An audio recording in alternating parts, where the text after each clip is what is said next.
All right, so we're back browsing the AI agent store, as we do. I feel like we're on here almost every day. There's always something new to see. And today, this one called ClawWatcher really jumped out. Yeah, it's right there in the agent observability tools category. Exactly. And, this one feels different. It's less like a shiny new robot and more um, like hiring a forensic accountant for your code. A forensic accountant. I like that. It's a very specific vibe, but it's necessary, right? Totally. We're always talking about the magic these agents can do, but we almost never talk about the financial black box of actually running them, specifically OpenClaw instances. Oh, yeah. That's the part that keeps engineers up at night. You just set an agent loose, it does its job, and you have no idea if it spent that money wisely or just like burned through your whole budget running in circles. That is the nightmare scenario. I mean, for the DevOps teams and engineers this is built for, that's the real fear. You only find out there's a problem when the bill comes. Right, when it's way too late. And that's what ClawWatcher is for.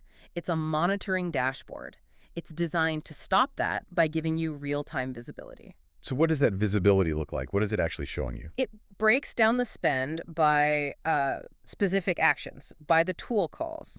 And this is the most important part. It splits the cost of input versus output tokens. Okay, hang on. Let's pause on that. Input versus output.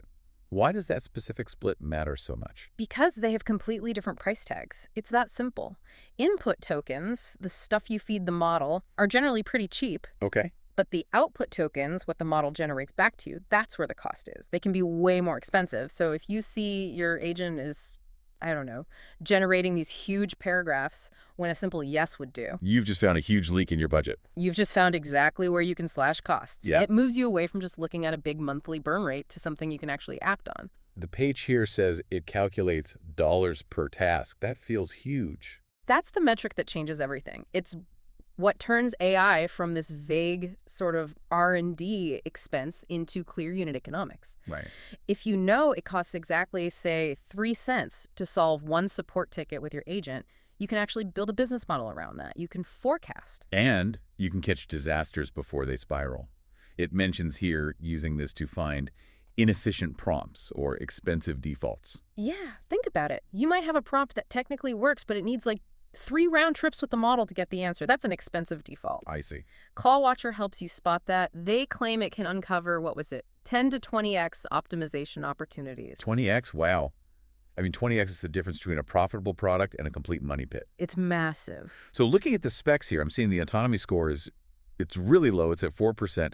Normally, we want that number to be high, but here? Here, a low score is a feature, not a bug. That's exactly what you want. ClawWatcher is passive. It's an observability layer. Think of it like a security camera, not a security guard. You don't want your monitoring tool to start interfering. Right, you don't want it going rogue, trying to fix things itself. No, you just want it to sit there, watch the OpenClaw instance, and report the data. Yep. No interference. It watches the watchers. In a way, yeah. And because it's built for professional infrastructure, software developers, automation engineers, it is a paid closed source tool. This isn't for a hobbyist. This is for when real money is on the line. Exactly. So the takeaway here for you listening, if you are building with OpenClaw, you just can't afford to fly blind. You need that transparency to stop the waste before it scales. You can find the tool over at aiagentstore.ai. And hey, a quick thank you to everyone who has been rating the show. It genuinely helps us out a ton. It makes a huge difference. Now here's a thought to leave you with.